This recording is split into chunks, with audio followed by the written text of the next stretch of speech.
அனைவருக்கும் என்னுடைய இனிய வணக்கம். கல் தோன்றா மண் தோன்றா காலத்தில் முன் தோன்றிய மூத்த குடி தமிழே என்று தமிழோட சிறப்பை நம்ம இந்த வாக்கியத்துல காணலாம். இப்படிப்பட்ட சிறப்பு வாய்ந்த நம்ம தமிழையும் ஒரு கடவுளையும் பிரிக்கவே முடியாது. ஆனால் அந்த கடவுளோ நமக்கு ஒரு பிரச்சனையை நம்ம கூப்பிட்ட மாத்திரத்தில் உலகத்தின் எந்த மூலையில நம்ம இருந்தாலுமே நமக்காக ஓடோடி வருவார். அவர்தான் முருகன்.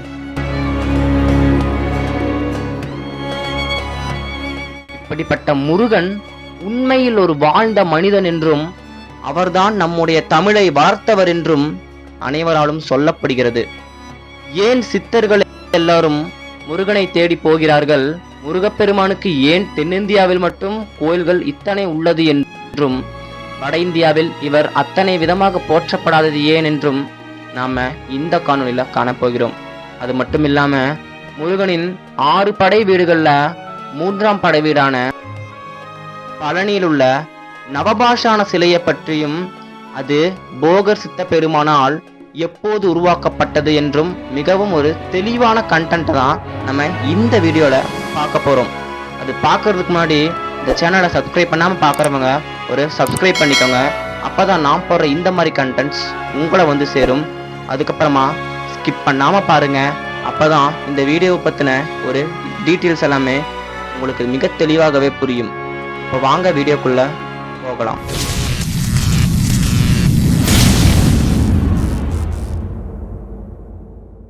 நான் இந்த வீடியோட ஸ்டார்டிங்லேயே சொல்லிடுறேன், இந்த வீடியோல வர கதைகள் பிரிஞ்சு பிரிஞ்சு போகிற மாதிரி உங்களுக்கு தெரியலாம். ஆனால் அதெல்லாமே ஒரே இடத்துல தான் வந்து சந்திக்கும். ஏன்னா முருகப்பெருமானோட கதைகளோட போக்கு அப்படி. இப்போ முருகப்பெருமான் தன்னோட அம்மா அப்பா கிட்ட ஞானப்பழத்துக்காக கோவிச்சுக்கிட்டு வந்த கதை வரைக்கும் தான் நமக்கு தெரியும். ஆனால் நிறைய பேர்த்துக்கு இப்போ நான் சொல்ல போகிறது தெரிஞ்சிருக்கலாம். ஆனால் தெரியாதவங்களுக்கு நான் திரும்பவும் சொல்கிறேன், தெரியப்படுத்துகிறேன். இப்போது அகத்திய மாமுனியோட ஆஸ்தான சீடரான இடும்பரும் அகத்தியரும் இமய மலையில் இருக்கிற 2 மலைகளை வந்துட்டு அகத்தியர் எனக்காக எடுத்துட்டு வா அப்படின்னு தன்னோட சீடர்கிட்ட சொல்கிறாரு. அந்த மலைகளோட பேர் தான் சிவகிரி, சக்திகிரி. இப்படி அகத்தியர் சொல் பேச்சு கேட்டு இடும்பரோ அந்த 2 மலைகளையுமே காவடியா தூக்கிக்கிட்டு வராரு. இப்ப நம்மளோட முருகப்பெருமான் கோவித்து கொண்டு வந்து நின்ற இடம்தான் திரு ஆவினங்குடி. அப்படி முருகப்பெருமான் இடும்பர் வருவதை கண்டு ஒரு வேறு ரூபத்தில் போய் இடும்பர் கிட்ட வேணா கொஞ்சம் இளப்பாரிட்டு வாப்பா அப்படின்னு சொல்ல, இடும்பரோ அங்க இருக்கிற குளத்துல போய் தன்னோட முகம் கை காலெல்லாம் கழுகிட்டு வராரு. அப்படி வந்து பார்க்கும்போது அவர் வச்சுட்டு போன ஒரு மலையில ஒரு சின்ன பையன் அங்கேயும் இங்கேயும் ஓடி ஆடி விளையாண்டுருக்கான். அந்த பையன்கிட்ட இந்த இடும்பர் சொல்றாரு, சின்ன பையா இறங்கி போயிரு, எனக்கு வந்துட்டு இந்த மலையை எடுத்துட்டு என்னோட குரு சொன்ன மாதிரி கொண்டு போகணும் அப்படின்னு சொல்றாரு. ஆனா அந்த சின்ன பையனும் நான் இறங்க மாட்டேன், உன்னால என்ன செய்ய முடியுமோ செஞ்சுக்கோ அப்படின்னு இடும்பர் கிட்ட சொல்லவும் இடும்பர் பயங்கரமா கோவப்பட்டு அந்த சின்ன பையனை அடிக்க முற்படுறாரு. அந்த சின்ன பையனும் தன் கிட்ட இருந்த தண்டாயுதம், அதாவது ஒரு சின்ன குச்சி மாதிரி இருக்கு, அதை வச்சு இடும்பரோட தலையில சின்னதா ஒரு அடியை கொடுக்கறாரு. அடி கொடுத்த உடனே இடும்பரோட தலை 2ஆ பொளந்து அவர் அங்கேயே இறந்து போறாரு. அப்படி அந்த சின்ன பையனோட உருவத்துல முருகப்பெருமான் தான் வந்து இடும்பரை சோதித்து பார்த்து கொண்டிருக்காரு. அப்படி இடும்பரோட இறப்பை கேட்டு அவரோட மனைவியான இடும்பி அங்க வேகமா வராங்க. வந்து மன்னிப்பு கேட்ட உடனே முருகப்பெருமானும் மன்னித்து தன்னுடைய காவலனாக இடும்பரை மாற்றிக்கொண்டார். இதனாலதான் வந்துட்டு நம்ம எல்லாருமே இடும்பர் மலைக்கு போயிட்டு வந்துதான் பழனி ஆண்டவனை வந்து தரிசிக்கணும் அப்படின்னு சொல்லுவாங்க. ஏன்னா முருகப்பெருமானே சொல்லியிருக்காரு, நீங்க இடும்பனை பார்த்துட்டு வந்து என்னை பார்த்தாதான் என்னுடைய முழு அருளும் உங்களுக்கு கிடைக்கும் அப்படின்னு. இப்போ முருகப்பெருமான் இந்த பூமியில் வாழ்ந்த ஒரு மனிதன் அப்படின்னு சொல்றாங்கல்ல, அதை வந்துட்டு நம்ம பார்ப்போம். உண்மையாலுமே முருகன் வந்துட்டு இந்த பூமியில வாழ்ந்திருக்காரா அப்படின்னு கேட்டா அதற்கான சரியான ஒரு ஆதாரம் நம்ம கிட்ட கிடையாது. ஆனாலுமே வந்துட்டு தமிழ் மக்கள் என்ன சொல்றாங்கன்னா, 9000 வருஷத்துக்கு முன்னாடி முருகப்பெருமான் இந்த பூமியில மனிதனாக பிறந்து அதுக்கப்புறமா தான் வந்துட்டு கடவுளா இருக்காரு அப்படின்னு சில பேர் சொல்லுவாங்க. ஆனா இது வந்துட்டு நம்ம எப்படி பாக்குறதுன்னு தெரியல. ஏன்னா நமக்கெல்லாம் வந்துட்டு முருகனை கடவுளா பார்த்தே பழகிருச்சு. மேலுமே ஒரு கடவுள் தான். ஆனா நம்ம தமிழ் மக்கள் ஏன் இப்படி சொல்றாங்கன்னா, முருகப்பெருமான தன்னோட முப்பாட்டன் அப்படின்னு சொல்லுவாங்க. அதாவது அவர்களோட முன்னோர்கள் அப்படின்னு தான் முருகப்பெருமான் வந்துட்டு இந்த இடத்துல நம்ம கண்டிப்பா சொல்லுவோம். இப்படிப்பட்ட முருகப்பெருமான் ஏன் பிறந்தார் அப்படிங்கிறது வந்துட்டு நிறைய பேர்த்துக்கு தெரிஞ்சிருக்கும். சில பேர் தெரியாம இருந்தீங்கன்னா இது மூலமா தெரிஞ்சுக்கோங்க. தேவர்களை காப்பாத்த சிவபெருமானோட நெற்றிக்கல்லிருந்து வந்தவர் தான் நம்மளோட முருகப்பெருமான். இப்போ நம்ம அடுத்த லைன் பை லைனா பழனி முருகரை பத்தியே நம்ம பார்ப்போம். பழனி அப்படின்னு நமக்கு சொன்னாவே அங்க இருக்கிற அந்த நவபாஷான சிலை தான் நிறைய பேர்த்துக்கு ஞாபகத்துக்கு வரும். அப்படி அந்த நவபாஷான சிலையை செஞ்சவர் பேர் தான் போகர். போகர் சித்தர் 18 சித்தர்கள்லயுமே மிகவும் ஒரு முக்கியமான சித்தர். ஏன்னா போகர் வந்துட்டு மருத்துவம், விஞ்ஞானம், காயகற்ப முறை, ரசவாதம் போன்ற அனைத்து துறைகளிலுமே மிகவும் ஒரு சிறப்பு வாய்ந்தவரா இருக்காரு. இப்படி இந்த எல்லா முறைகளிலுமே வந்துட்டு இவரு மிகவும் ஒரு உயர்ந்தவர் அப்படின்னு சொல்லலாம். அப்படிப்பட்ட போகர் சித்தர் வந்துட்டு கலியுக மக்களுக்கு இந்த நோய்வாய்ப்படும் அந்த நோய்கள் இருந்தெல்லாமே அவங்கள காப்பாத்திருக்க வேண்டி ஒரு மருந்து செஞ்சாகணும் அப்படின்னு அவரு யோசிக்கிறாரு. அப்படி அவர் யோசிச்சு அவரு செஞ்ச அந்த ஒரு மருந்து தான் வந்துட்டு நவபாஷானம். நவம் என்றால் 9, பாஷாணம் என்றால் விஷம். இப்படி 9 வகையான விஷங்களை வைத்துதான் அந்த மருந்தை அவரு செய்யறாரு. ஃபர்ஸ்ட் நம்ம ஒன்று புரிஞ்சுக்கணும். விஷத்தை வச்சு எப்படிப்பா நம்ம ஒரு மருந்து செய்ய முடியும்னா, ஒரு சின்ன எக்ஸாம்பிள். இப்போ வந்துட்டு இந்த ஆன்டி வெனம் அப்படின்னு சொல்றாங்க பார்த்தீங்களா, பாம்புக்கடி மருந்து அப்படின்னு. அந்த பாம்புக்கடி மருந்துல முழுமையான ஒரு மூலிகை அரிசி நமக்கு வந்துட்டு அந்த ஆன்டி வெனம் போடுறாங்கன்னு கேட்டா கிடையாது. ஏன்னா அந்த மருந்துலையுமே பாம்போட விஷத்தை கொஞ்சம் எடுத்து கலந்து அதன் மூலியமா நம்மளோட ரத்த செல்கள் அதை எதிர்த்து எப்படி போராடுது அதெல்லாம் பார்த்து தான் அவங்களே ஆன்டி வெனம் செய்யறாங்க. இப்படி இதை நம்ம விஞ்ஞானம் இப்ப கண்டுபிடிக்கிறதுக்கு பல 1000 வருஷத்துக்கு முன்னாடியே போகர் சித்தர் கண்டுபிடிச்சிருக்காருன்னா இந்த இடத்துல பார்த்துக்கோங்க, சித்தர்கள் எப்படிப்பட்டவங்களா அப்ப இருந்திருப்பாங்க. அப்ப எந்த அளவுக்கு மருத்துவமும் விஞ்ஞானமும் உச்சத்தை தொட்டிருக்குன்னு பார்த்துக்கோங்க. இப்படிப்பட்ட போகர் வந்துட்டு 9 வகையான இந்த விஷயங்கள் இருக்கு பார்த்தீங்களா. இப்போ நான் வந்துட்டு நான் படிக்கிறேன், அப்படியே கேட்டுக்கோங்க. சாதிலிங்கம், மனோசிலை, தாரம், வீரம், கந்தகம், பூரம், வெள்ளை பாசானம், கௌரி பாசானம், தொட்டி பாசானம். இப்போ நான் சொன்ன பார்த்தீங்களா இந்த விஷமெல்லாம், இந்த விஷத்துலலாம் சிலதெல்லாம் வந்துட்டு நம்ம கண்ணால பார்த்தாலே நம்ம வந்துட்டு இறந்துருவோம். சிலதெல்லாமே கையில வச்சா கையே வெந்துடும். சிலதெல்லாம் வந்துட்டு நம்ம சாப்பிட்டாதான் சாவோம். இப்படி ஒவ்வொரு விஷமும் வந்துட்டு ஒவ்வொரு வகையான ஒரு நிலைத்தன்மையை கொண்டு இருக்கு. இப்படி இந்த விஷத்தை வந்துட்டு நம்ம நேரடியாக சாப்பிட முடியுமான்னு கேட்டா கிடையாது. ஏன்னா வந்துட்டு இதை சாப்பிட்டா நம்ம செத்து போயிடுவோம். ஆனா இதை வந்துட்டு போகர் சித்தர் என்ன பண்றாருன்னு பாத்தீங்கன்னா, அவருக்கு கீழே கிட்டத்தட்ட 89 உப சித்தர்களை வர வச்சு அவரும் அவரோட ஒரு ஆஸ்தான சீடருமான புலிப்பாணி சித்தரும் சேர்ந்து கிட்டத்தட்ட 4000த்திற்கும் மேற்பட்ட மூலிகைகளை அரைச்சு அதை வந்துட்டு இந்த 9 வகையான விஷயங்களை சொன்ன பாத்தீங்களா, இதுல வந்துட்டு சேர்த்து அதுக்கப்புறமா வந்துட்டு இந்த நவபாசன சிலையை செய்ய ஆரம்பிச்சிருக்காங்க. ஆனா இதுல வந்துட்டு ஒரு 64 வகையான விஷயங்களை சொல்றாங்க. இந்த 64லயுமே வந்துட்டு 63 விஷத்தையுமே முறிக்கிற அளவுக்கு சக்தி வாய்ந்த ஒரு விஷத்தோட பேர் தான் நீலி அப்படிங்கிற அந்த ஒரு விஷம். இந்த விஷத்தை வச்சுதான் இந்த எல்லாத்தையுமே கட்டுப்படுத்தி ஒரு மருந்தா மாத்த முடியும். ஆனா இது வந்துட்டு அவ்வளவு சாதாரணமான விஷயம்லாம் கிடையவே கிடையாது. ஏன்னா போகர் சித்தர் இதை வந்துட்டு எப்படி செஞ்சிருக்காருன்னா, இந்த 9 வகையான விஷயங்களையுமே 9 வகையா கட்டுப்படுத்தணும். இந்த கட்டுப்படுத்தி அதை வந்துட்டு சில டைம் மண்ணுக்குள்ள புதைச்சி வைக்கணும், சில டைம் அதை வந்துட்டு சூடுபடுத்தணும். அதை வந்துட்டு 9 விதமான ஒரு இதை வந்துட்டு நம்ம சூடுபடுத்தணும். இப்படிலாம் பண்ணி கிட்டத்தட்ட 9 வருஷத்துக்கு அப்புறமா தான் அந்த நவபாஷண சிலையை கலியுக மக்களுக்கு வேண்டி போகர் சித்தர் வந்துட்டு செய்யறாரு. அப்படி செஞ்சு அவர் இது எங்க கொண்டு போய் வைக்கிறாருன்னா பழனிமலையில தான். பழனிமலையில அவர் வந்துட்டு இது எங்க வைக்கிறதுன்னு தெரியாம இருக்கும்போது முருகப்பெருமான் வந்துட்டு இந்த இடத்துல என்ன வெய்யி, அதாவது சத்தியுகத்துல வந்துட்டு பிரம்மதேவரும் திரேதாயுகத்துல இந்திரனும் அருவமா வழிபட்ட முருகப்பெருமானை வந்துட்டு இப்போ வந்துட்டு போகர் சித்தர் ஒரு சிலையா வடிச்சிருக்காரு. அதை வந்துட்டு அவர் வந்துட்டு எங்க நிக்கிறாரோ அப்படின்னு புராணங்களை சொல்லப்பட்டிருக்கோ அதே இடத்துல கொண்டு வந்து போகர் சித்தர் வைக்கிறாரு. அங்க வந்துட்டு நம்ம ஆன்மீகத்திலையும் நம்ம பார்த்தோம்னா முருகப்பெருமான் வந்துட்டு அங்க நின்னதாகவும் சொல்லப்படுது. ஆனா விஞ்ஞான பூர்வமா நம்ம பார்த்தோம்னா போகர் சித்தர் வந்துட்டு எவ்வளவு பெரிய ஒரு சித்தர் நமக்கு நல்லாவே தெரியும். அவர் ஏன் கொண்டு வந்து அங்க போய் வச்சாருன்னா, அங்க வந்துட்டு செவ்வாயோட ஆதிக்கம் அதிகமாவே இருக்கு. அதனாலதான் கொண்டு போய் அவரு அங்க வச்சாரு. அப்படி வச்ச போகர் சித்தர் என்ன பண்றாருன்னா, 6 மாசத்துக்கு 2 தடவை வந்துட்டு அபிஷேக நீரை வந்துட்டு ஊற்றுவாரு. அப்படி அந்த அபிஷேக நீரை ஊற்றி அது வழியா வர அந்த நீரை வந்துட்டு நம்ம பருகினோம்னா தீராத நோய் கூட தீர்த்து வைக்கிற வல்லமை பெற்ற அந்த கலியுக மக்களுக்கு அவர்களோட நோய் பிணிகளை தீர்க்கறதுக்கு வேண்டி போகர் சித்தர் இப்படிப்பட்ட சிலையை செஞ்சு எல்லாருக்குமே பயனடைய வச்சிருக்காரு.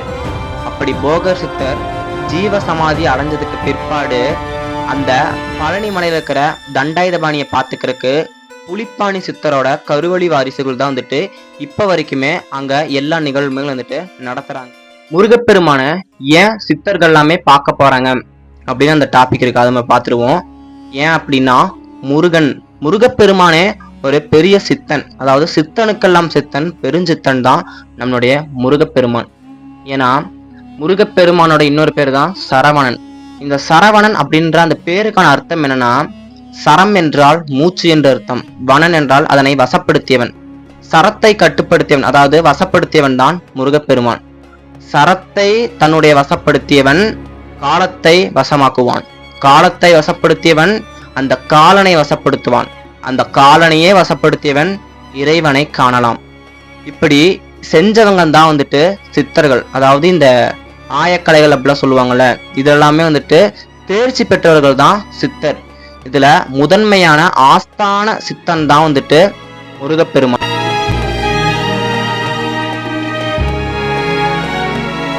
இதனாலதான் வந்துட்டு முருகன் வந்துட்டு சித்தன் அப்படின்னு சொல்லுவாங்க. அதனாலதான் வந்துட்டு நிறைய சித்தர்கள் வந்துட்டு முருகப்பெருமான் வந்துட்டு பார்த்துருக்காங்க, அதாவது காண போயிருக்காங்க அப்படிம்பாங்க. இப்போ வந்துட்டு சித்தர்கள்லாம் வந்துட்டு இந்த நிறைய வருஷம் உயிர் வாழ்வாங்கல்ல. இப்போ நமக்கெல்லாம் பார்த்தீங்கன்னா ஒரு 100 வருஷம், இப்பெல்லாம் பார்த்தீங்கன்னா ஒரு 60 வருஷம் 70 வருஷம் ஆயிடுச்சு. ஆனால் சித்தர்கள்லாம் 300 400 ஏன் 1000 அப்படிலாம் வாழுவாங்க. அதுக்கெல்லாம் அவங்களுக்கு எப்படி முடியும் அப்படின்னு கேட்டிங்கன்னா, அவங்க வந்துட்டு தன்னோட மூச்சு, அதாவது தன்னுடைய மூச்சை கட்டுப்படுத்தி உயிரை வந்துட்டு ஒரு இடத்துல கொண்டு வந்து அந்த பெற வந்துட்டு ஒரு வல்லமை பெற்றவர்கள். இதெல்லாமே யார்கிட்ட இருந்து கத்திருப்பாங்கன்னு கேட்டீங்கன்னா, அஃப்கோர்ஸ் நம்ம முருகப்பெருமான் தான். முருகப்பெருமான் கிட்ட வந்துட்டு தீட்சை பெற்றவர்கள் வந்துட்டு அகத்தியர், போகர், நக்கீரர், அருணகிரிநாதர், ஔவையார், இவர்கள் எல்லாமே அவர்கிட்ட வந்துட்டு தீட்சை பெற்றிருப்பாங்க. இத வந்துட்டு 200-300 வருடங்களுக்கு முன்பு வாழ்ந்த வள்ளலாரும் அவரிடம் தீட்சை பெற்ற ஒருவர். இவங்க எல்லாமே வந்துட்டு அவர்கிட்ட தீட்சை பெற்றதுக்கு அப்புறமா தான் பல 100 ஆண்டுகள் வாழ்ந்ததா வந்துட்டு சொல்லுவாங்க. தென்னிந்தியாவில் முருகப்பெருமானுக்கு வந்துட்டு அதிக கோவில்கள் இருக்கு, ஆனா வட இந்தியாவில் அவருக்கு அவ்வளோ கோவில்கள் இல்லை. இதை பத்தியுமே நம்ம இந்த டாபிக்ல பார்க்கலாம். அது என்னன்னா, முருகப்பெருமான் வந்துட்டு தன் தாய் தந்தையிடம் கோபித்து கொண்டு தென்னகம் வந்துருவாரு, அதாவது இங்க தமிழ்நாட்டுக்கு வந்துருவாரு. அப்படி வந்த முருகப்பெருமான் இந்த இடத்துல அவருக்கு எவ்வளவு கோயில் இருக்குன்னு நம்ம பார்க்கணும். அதாவது திருப்பரங்குன்றம், திருத்தணி, திருச்செந்தூர், பழனி, சுவாமிமலை, இப்படி நிறைய கோயில்கள் வந்துட்டு முருகப்பெருமானுக்கு தமிழ்நாட்டில் இருக்கு. ஃபர்ஸ்ட் வந்துட்டு நம்ம என்னென்ன வழிபாடுகள் வந்துட்டு இப்போ இருக்குன்னு நம்ம பார்த்துருவோம். சைவம் சிவன் வழிபாடு, சாக்தம் சக்தி வழிபாடு, காணாபத்தியம் கணபதி வழிபாடு, வைணவம் விஷ்ணு வழிபாடு, சௌரம் சூரிய வழிபாடு, கௌமாரம் முருகன் வழிபாடு. இப்ப நம்ம பார்த்ததுலே வச்சு கடைசி வழிபாடான முருகன் வழிபாடு வந்துட்டு நம்ம தமிழ்நாட்டுல ரொம்பவே அதிகமாவே இருக்கு. ஏன்னா தமிழ் மக்கள் வந்துட்டு முருகனை வந்துட்டு ஒரு கடவுளா பார்க்கல, தன் கூட இருக்கிற ஒரு நண்பனா அல்லது ஒரு குருவா அப்படிதான் வந்துட்டு முருகப்பெருமான் வந்துட்டு எல்லாருமே வந்துட்டு பார்க்குறாங்க. பிறகு வந்துட்டு தமிழ்நாட்டு மக்கள் மட்டுமே இல்லாமல் கேரள மக்களுமே வந்துட்டு அதிகமாக முருகப்பெருமானை வந்துட்டு வழிபடுறாங்க. அதுலேயும் முக்கியமாக சொல்லணும்னா பழனி ஆண்டவனை வந்துட்டு வழிபடுறாங்க. போகர் சித்தர் நவபாசன சிலையை செஞ்சதை பற்றி நான் சொல்லியிருப்பேன். அப்படிப்பட்ட போகர் சித்தர் அதை எப்படி செஞ்சாருன்னு அவரே ஒரு பாட்டில் பாடுறாரு. அதை இப்போ நம்ம கேட்போம், வாங்க நான் சொல்கிறேன். பாங்கான பாடானம் ஒன்பதினும் பரிவான விபரம் தான் சொல்ல கேளு, கௌரி கெந்தி சீலைமால் தேவி கொடு, வீரம் கச்சால் வெள்ளை பகர்கின்ற தொட்டினோடு, சூதம் சங்கு பூர்ணமான நிறைந்த சிவசக்தி, நலமான மனோன்மணி கடாச்சத்தாலே நன்னினி என்பதையும் கட்டு கட்டு. இப்ப நம்ம பார்த்த பாட்டிலேயே போகர் சித்தர் எப்படி அந்த நவபாசான சிலையை செஞ்சிருப்பாருன்னு அவரே சொல்லிட்டாரு. இப்போ முருகப்பெருமானோட சரவண பவ அப்படிங்கிற அந்த பேருக்கான ஒரு அர்த்தம் பார்த்துருவோம். இப்போ நான் படிக்கிறேன். சா என்றால் மங்களம், ரா என்றால் ஒளி மற்றும் வா என்றால் சாதவீகம், நா என்றால் போர், பவ என்றால் உதித்தவன். இப்படி சரவண பவ என்ற இந்த எழுத்திலேயே மிக ஒரு உள்ளார்ந்த அர்த்தமே இருக்கு. இப்படிப்பட்ட முருகப்பெருமான் வந்துட்டு நம்ம எப்படி போற்றி புகழுறோம் அப்படின்னு தமிழ்நாட்டில் இருக்கிறவங்களுக்கு மட்டும்தான் தெரியும். இது மட்டும் இல்லாம இப்ப இருக்கிற மக்கள் வந்துட்டு நம்ம போற்றி புகழ்றதை விடவும் அப்ப இருந்த புலவர்கள் வந்துட்டு முருகப்பெருமான அப்படி போற்றி புகழ்ந்திருக்காங்க. அதுல வந்துட்டு அருணகிரிநாதர் வந்துட்டு முருகரை பற்றி ஒரு பாட்டு பாடியிருக்காரு. அதை பத்தியுமே இப்ப நம்ம பார்ப்போம். நான் சொல்றேன். ஏறுமையில் ஏறி விளையாடும் முகம் ஒன்றே, ஈஸ்வருடன் ஞானமொழி பேசும் முகம் ஒன்றே, கூறும் அடியார்கள் வினைத்திருக்கும் முகம் ஒன்றே, குன்று உருவவேல் வாங்க நின்ற முகம் ஒன்றே, மாறுபடு சூரரை வதைத்த முகம் ஒன்றே, வள்ளியை மனம் புணர வந்த முகம் ஒன்றே, ஆறுமுகம் ஆன பொருள் நீ அருள வேண்டும், ஆதி அருணாசலம் அமர்ந்த பெருமாளே. இந்த பாட்டுல வந்துட்டு அவர் முருகர் வந்துட்டு எப்படி பாடியிருக்காரு அப்படின்னு நீங்க பாருங்க. இது மட்டும் இல்லாம ஔவையாருமே வந்துட்டு முருகப்பெருமான ஞான பழத்தின் வடிவான உருவமே, உனக்கு எதற்கு வந்துட்டு ஞான பழம், நீயே ஒரு பழம் அப்படின்னு முருகப்பெருமான வந்துட்டு மிகவும் போற்றி புகழ்ந்திருக்காங்க. அந்த பழனி என்ற வார்த்தை இப்போது பழனி என்ற ஒரு ஊரோட அந்த பேராவே மாறிடுச்சு அப்ப அந்த இடத்துக்கு. இப்படி வந்துட்டு எத்தனையோ தமிழ் புலவர்கள் வந்துட்டு நம்ம முருகப்பெருமான போற்றி புகழ்ந்திருக்காங்க. இப்படிப்பட்ட முருகப்பெருமானுக்கு வந்துட்டு குடவரை கோவில்கள் அப்படிம்பாங்க. நான் முன்னாடி சொன்ன அந்த 6 படை வீடுகள் வந்துட்டு மிகவும் ஒரு முக்கியமான ஸ்தலங்கள். அவருக்கு வந்து இந்த குடவரை கோவில்கள் அப்படிம்பாங்க. பார்த்தீங்களா, இந்த பாறையை குடைஞ்சு அதுக்குள்ள ஒரு கோயில் இருக்கிற மாதிரி, அந்த மாதிரி வந்துட்டு நான் ஒரு கோயிலுக்கு வந்து லிஸ்ட் போட்டு வச்சிருக்கேன். இப்போ அதையுமே சொல்றேன். கழுகுமலை, திருக்கழுகு குன்றம், குன்றக்குடி, குடுமியான் மலல், சித்தன்னவாசல், வள்ளி கோவில், மாமல்லபுரம். இப்படி முருகப்பெருமானுக்கு வந்துட்டு இந்த கோயில்களுமே வந்துட்டு நிறையவே இருக்கு. இப்படிப்பட்ட முருகப்பெருமானுக்கு வந்துட்டு ஒரு 10 பேர்கள் இருக்கு. அதாவது அவருக்கு நிறைய பேர்கள் இருக்கு. நான் ஒரு 10 பேர்கள் சொல்றேன். இந்த 10 பேருக்கு வந்துட்டு எதற்கு இருக்கு அப்படின்னு நீங்க வந்துட்டு புரிஞ்சுக்கோங்க. இந்த 10 பேர்கள்ல வந்துட்டு நிறைய பேருக்கு அது இருக்கலாம். அந்த பேர் படிக்கிறேன். சக்தி பாலன், சுவாமிநாதர், சரவணன், தண்டபாணி, சுப்பிரமணி, புக் அமுதன், குருபரன், பாலசுப்பிரமணியம், கார்த்திகேயன், நிமலன். இதெல்லாமே வந்துட்டு முருகப்பெருமானோட பெயர்கள் தான்.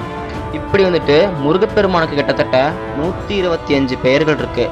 இது வந்துட்டு நான் சொன்னதுன்னு பார்த்தீங்கன்னா ஒரு 10 பேர் மட்டும்தான். இப்படிப்பட்ட முருகப்பெருமானோட 3ஆம் படை வீடு தான் பழனி. இப்போ இந்த பழனியோட கதையை வந்துட்டு உங்களுக்கு நான் தெளிவாக ஓரளவுக்கு சொல்லியிருப்பேன். பழனிக்கு வந்துட்டு நீங்கள் வருஷத்துக்கு ஒரு தடவையோ அல்லது 6 மாதத்துக்கு ஒரு தடவையோ அந்த மாதிரி கண்டிப்பாக பழனி மலைக்கு போங்க. ஏன்னா அங்கே இருக்கிற போகர் சித்தரோட ஜீவ சமாதிக்கும் நீங்கள் போங்க கண்டிப்பாக. ஏன்னா அவர் வந்துட்டு நவபாஷான சிலையை வந்துட்டு கலியுக மக்களோட ஒரு நன்மைக்கு வேண்டிதான் வந்துட்டு செஞ்சாரு. அங்கே போனீங்கன்னா உங்களோட தீராத நோய் கூட வந்துட்டு தீர்ந்து போகும் அப்படிம்பாங்க. ஏன்னா பழனி முருகனுக்கு வந்துட்டு இந்த ராத்திரி அந்த நட சாத்துறதுக்கு முன்னாடி சந்தன காப்பு அப்படின்னு நெஞ்சுக்கிட்ட வைப்பாங்க. அதுதான் வந்துட்டு காலையில் வந்துட்டு அந்த அந்த மருத்துவ குணம்லாம் இறங்கி ராக்கால சந்தனம் அப்படிம்பாங்க. நீங்கள் சாப்பிட்டீங்கன்னா தீராத நோய் கூட தீந்துரும் அப்படிம்பாங்க. அது மட்டும் இல்லாமல் அந்த சிலையில் வந்துட்டு ஒரு நீர் வடியும்பாங்க. அந்த நீருமே வந்துட்டு அந்த ராக்கால சந்தனம் கொடுக்குற அதே நேரத்தில் தான் கொடுப்பாங்க. அதை நீங்கள் குடிச்சிங்கனாலுமே உங்களோட தீராத நோய் கூட தீர்ந்து போயிடும். இப்படி முருகனோட பழனிமலை பற்றிய நிறைய ரகசியங்கள் மற்றும் இன்றும் உயிர் வாழ்ந்து கொண்டிருக்கும் போகர் சித்த பெருமான் இந்த கலியுகத்தோட முடிவில் வந்துட்டு வருவார் அப்படின்னு அவர் வந்துட்டு அவரோட ஒரு பாட்டில் சொல்லியிருக்காரு. இப்படி முருகப்பெருமான் மற்றும் போகர் சித்தர் இவங்க 2 பேரை பற்றியும் மற்றும் பழனிமலை பற்றின நிறைய ரகசியங்கள் வந்துட்டு நம்ம சொல்லியிருப்போம். இது மட்டும் இல்லாமல் முருகப்பெருமானுக்கு தமிழ் மக்கள் அதிகமாக வாழ்கிற இடமான மலேசியா, சிங்கப்பூர் போன்ற இடங்கள்லையுமே முருகப்பெருமானுக்கு கோவில்கள் நிறையவே இருக்கு. மலேசியாலாம் பார்த்தீங்கன்னா 10 மலை முருகன் கோவில் வந்துட்டு அவ்வளோ பிரசித்தி பெற்றது. அந்த கதை வேணுனாலுமே சொல்லுங்க, நம்ம அதையுமே கண்டிப்பாக ஒரு நாள் மேக் பண்ணலாம். வீடியோ உங்களுக்கு பிடிச்சிருந்துச்சுன்னா மறக்காம ஒரு சப்ஸ்கிரைப் பண்ணிடுங்க.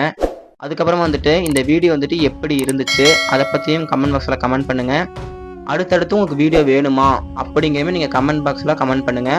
அப்படி நீங்கள் பண்ணிங்கன்னா தான் எனக்கு வந்துட்டு அடுத்தடுத்த வீடியோஸ் வந்துட்டு மேக் பண்ணணும் அப்படின்னு கண்டிப்பாக தோணும்.